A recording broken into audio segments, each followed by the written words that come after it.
Honestly, I don't know if it's just me, but I swear this show just keeps getting better and better every single week. Episode 4 of Industry is back on our screens, and this one quite literally had everything.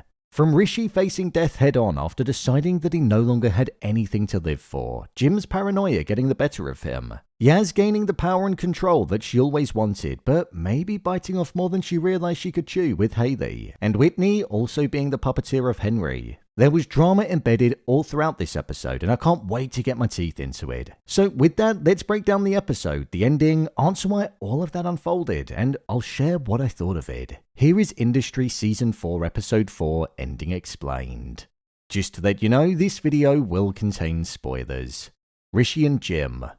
This week's episode basically opened and closed with Jim being the main focus, following the release of the FinDigest article that he wrote in the previous episode where there were loose accusations being made about Tender and their fraudulent behaviours, essentially trying to expose the fact that their market price was one big lie. There was a sense of paranoia that was within Jim over the fact that he felt like he was being watched outside of his home.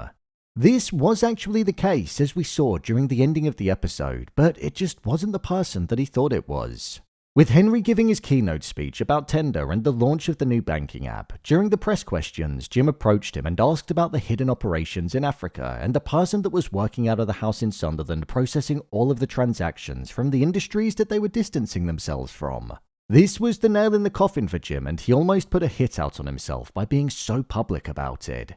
Whitney was having both Harper and Jim followed because he knew that they were essentially coming for Tender, and after Jim was taking shots on all fronts, he was accused of assault by Hayley, caught taking substances, and the paper that he worked for along with Ed was being accused of cavorting with short sellers.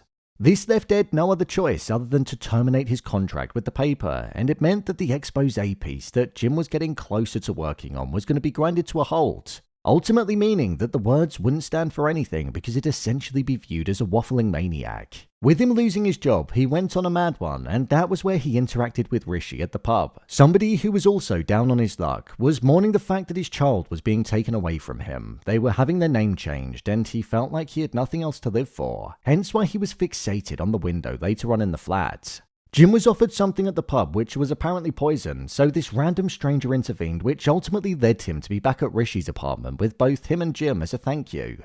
However, this was all part of a wider plan.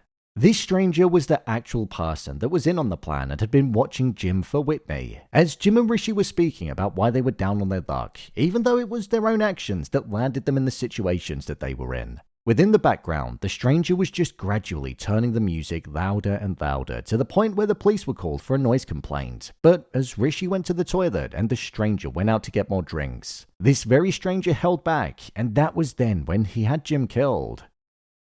Could the substance have been laced, or did he force him to take it? We won't know, but the purpose of this entire interaction from intervening with the cigarette was to end up at his.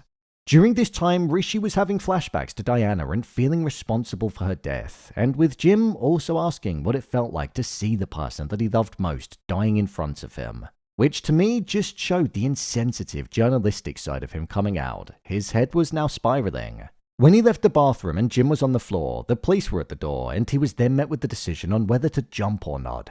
Him jumping showed that he felt as though he had nothing left to live for, and he didn't care if he died. This wasn't about escaping and evading the place, it was about rather being dead than being in jail, alone with his own thoughts. Thoughts where he was clearly thinking of the person that he was mourning because of his own actions.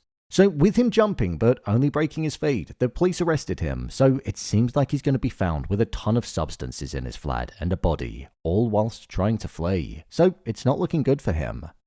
Yas and Hayley.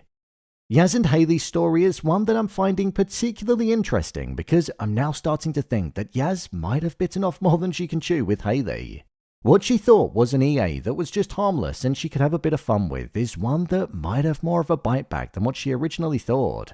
This was shown to us with the scene that occurred in the lift where she called Yas mummy and expressed her infatuation towards her. Yas is all about gaining control and not being overlooked. She wants to be the puppet master, and that's what she has been when it comes to Henry. During this episode, with Robin undermining her in the previous one, she actually got the last laugh in this one because with her being seen by Whitney as somebody that was more valuable to the company, and from a comms perspective could put them as frontrunners in the fintech industry, she was promoted to head of communications and was given permission to fire Robin, which she did. When Robin was fired, he told Whitney to look up the Dunning-Kruger effect, which is basically when somebody that has limited knowledge or isn't that well skilled in something overestimates their ability or knowledge in that field. It's basically what Robin thought Yas was. Even though Yas has been the one that's been orchestrating a lot of the recent success, especially when it came to taking down Jim and silencing FinDigest, before Henry went on stage for his presentation, she essentially said that he could have some kind of anxiety medication, which could have caused him to relapse, and that didn't sit well with him. I now wonder if this is going to start to cause some kind of a rift between the two, and Yas might end up being drawn to Hayley more than what she originally thought she would.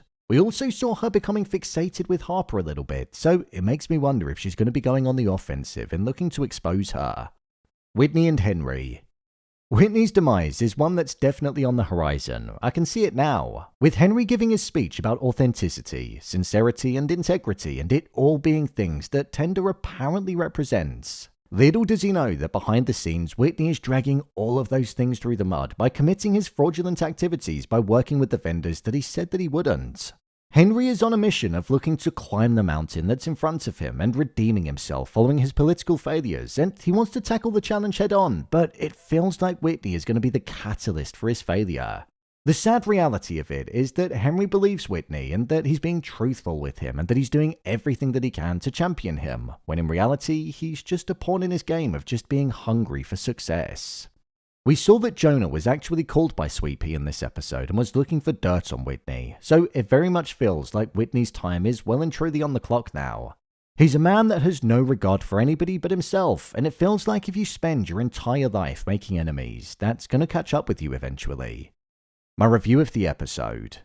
Like I said at the start of the video, this show does just genuinely keep getting better and better each week. Just when I think it can't be topped, the next episode comes along and it surprises me with the drama that it's just got embedded within its core. Don't get me wrong, I'm not that well versed in the world of the industry that the characters operate in, but I like how it's not just all about that. You can get the gist of the show by just simply focusing on what's going on with the story. The internal politics that are present with Harper and Derek, but then Whitney and Henry, and also Hayley and Yasmin. There's just so much drama to get your teeth into that it's a fun hour of television where you're on the edge of your seat for most of it because you just never truly know what's going to happen.